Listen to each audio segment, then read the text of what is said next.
No big deal. You've said that, or you said yesterday, that the U.S. is taking away capabilities from the Houthis with each and every one of these strikes and making it harder for them to continue to propagate these attacks. Can you quantify that progress, describe that? I would leave it to the Pentagon to go through their battle damage assessment. After every strike, they'll do an assessment on how successful it was. They believe that they have had good effects on degrading some of these Houthi capabilities. But clearly, and the president alluded to this yesterday, they still have some offensive capability, and we're going to keep taking the actions we believe we need to take to defend ourselves. But I couldn't give you a percentage. That's really a better question for U.S. Central Command or for DOD to speak to. Come on, man! Yesterday, the U.S. has additional options available to take on the Houthis.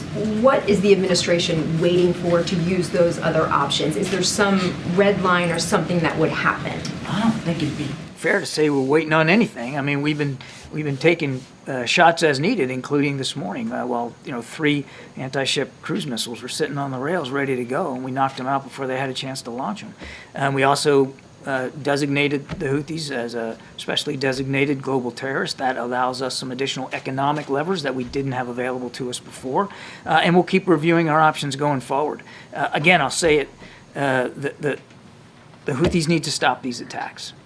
They can make that choice. Clearly, they've made opposite choices. So we have choices to make too.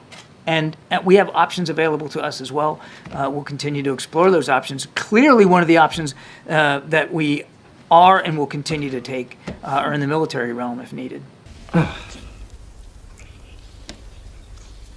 The minister's comments yesterday a factor in why this call took place today? Was that something that the U.S. decided they wanted the president to speak with him today about that? No, this was a call that we've been actually trying to land on the schedule for quite a bit of time here. So this was not, you shouldn't read into the fact that the call happened today as some sort of response to the prime minister's discussions or comments yesterday. And did they talk specifically about those comments yesterday, or it was a more general reiteration of the president's support for a two-state solution? Again, without getting more beyond the readout, I would just say that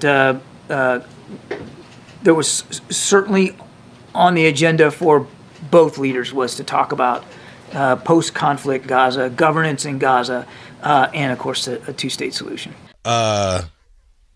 No. Tell me a bit more about what the president meant yesterday when he was asked by my colleague whether the strikes in Yemen are stopping the Houthis, and the president said no. I think if you just look at what happened yesterday, it's pretty self-evident. They continue to have offensive capability, and they continue to be willing to use it. We also have plenty of defensive capability available to us, and we continue to use it as well. Corinne. John, am I correct to understand that the president believes there is wiggle room in the prime minister's position in opposing Palestinian statehood? And what is the president prepared to offer beyond pushing for a Saudi-Israel normalization deal to convince the prime minister to accept the two-state solution?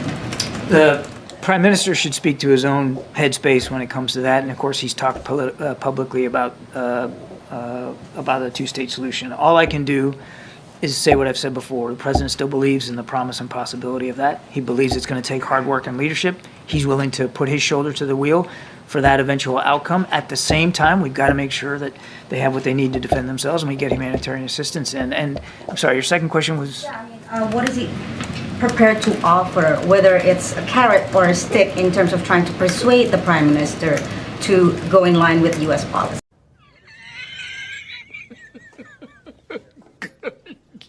Good one. I'm certainly not going to negotiate here from the podium about a two-state solution. It is something that remains his policy, his desire to see it. We're going to continue to push for that. Okay, and Jordan says that Israel targeted their field hospital in Khan Yunis today, injuring one patient and a staff. Can you confirm this? I cannot. And one more. Does the administration believe that the Houthis will stop their attacks if there is a ceasefire in Gaza, and does that play a factor into the calculus of I think pushing? you got to take anything the Houthis say with a big grain of salt. We're not taking what they say to the bank, and this idea that this is somehow about Gaza just doesn't square with the facts.